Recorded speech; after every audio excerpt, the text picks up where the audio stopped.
Ce matin, je tente d'aller au travail à pied. Il est 8h, enfin il est 7h57, j'ai déjà fait 2000 pas. Et je vais voir combien de pas je fais là jusqu'à aller au boulot. Je sais même pas combien j'ai de carrière, je pense que j'ai 6 bornes, peut-être 5. Et combien de temps ça me prend? Donc je vais voir ça. Parce que hier j'ai laissé mon vélo au salon, parce que j'avais 39 de fièvre et je me sentais pas du tout de vélo. Donc on essaye ça. Je vais voir tout de suite. Ça va être cool.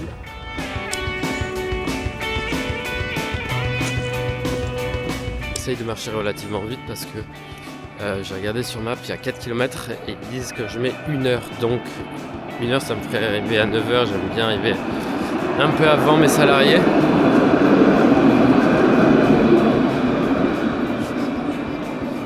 Mais on va voir. On va voir. De prendre le train en fait.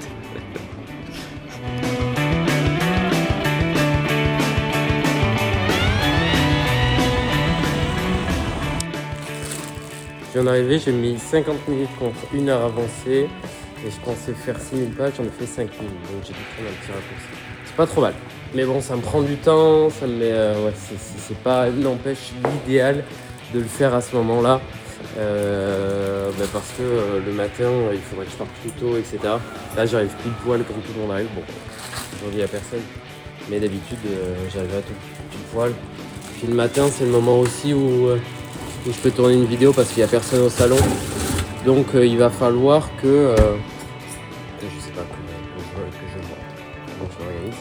Mais en tout cas, aller ou revenir, c'est une super idée. Sauf que une fois que j'ai le vélo, je sais pas comment.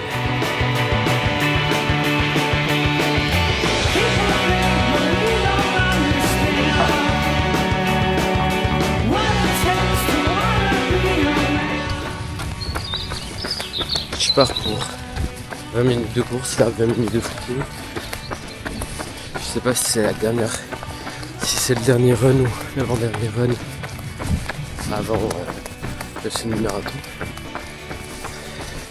En tout cas, j'ai pas pu m'entraîner au niveau des jambes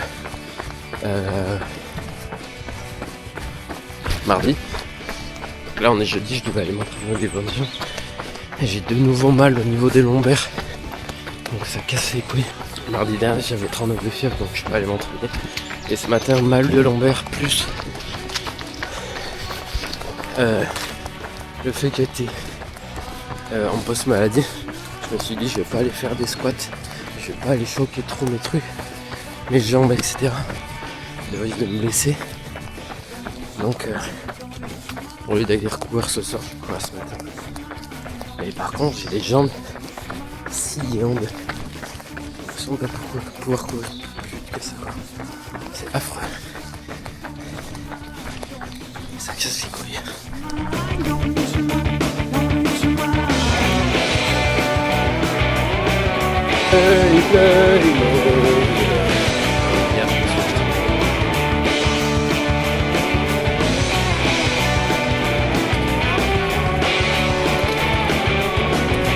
Ouais, donc en gros, vas-y, fais tes zones. Là, t'es en M15, tu regardes pas en. Ouais, non, j'essaie de retrouver ma zone que j'ai loupée, mais ça a fait un rebond parfait et ça a bien décollé. Mais là, j'ai commencé quand même à tracer mes petits trucs. Là, je fais direct l'Asian High, Asian Low. Voilà, bon là, on a fait un premier choc ici. J'attends le deuxième là, sur les liquidités ici. Ouais. Pour repasser en structure achat, en structure haussière. Ok, donc toi, dans ta logique, si on prend cette liquidité, ça va pas short. Toi, si on prend cette liquidité, en gros, on va aller plus haut, donc tu vas attendre certaines zones. Ouais, exactement. Un rebond dans des OB intéressants par là. Si vraiment ça prend la liquidité, je vois que ça continue de grimper, quoi. Alors, ce qu'il faudrait que tu regardes ou que tu mettes en place, c'est quel OB marche et pourquoi. Par exemple, tu vois, moi, ce que je vois là, c'est que logiquement, le but des marchés financiers, c'est que nous, on perd de l'argent. Ouais.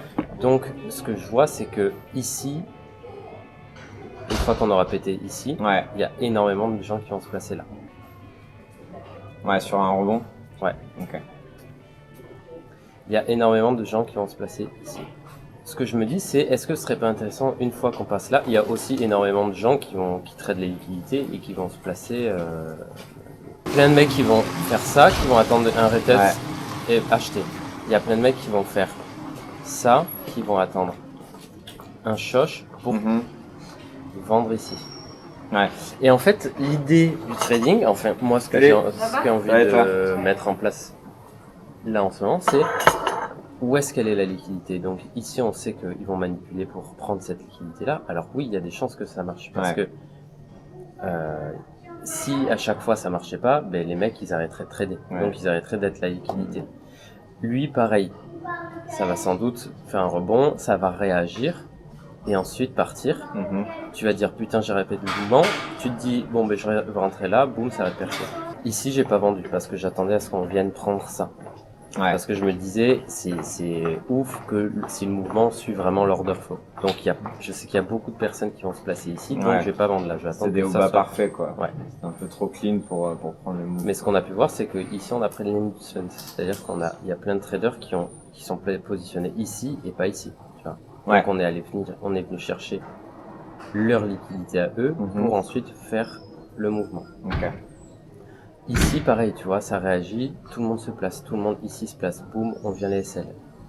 On réagit de nouveau dans la mèche là, pour que tout le monde ait un dernier espoir, tout le monde se place. Ça va, tu vas? Salut! Ouais. Et il y a cette logique de comment attendre que les autres se fassent chasser. Ouais.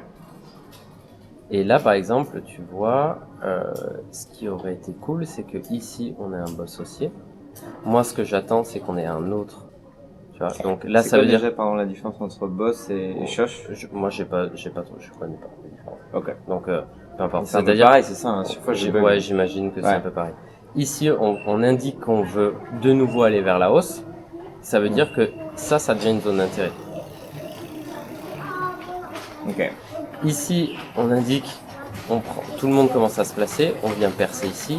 Ça indique que ça devient une zone d'intérêt. Tu vois, donc on a fait ce cherche là. Tout le monde va commencer à se positionner ici.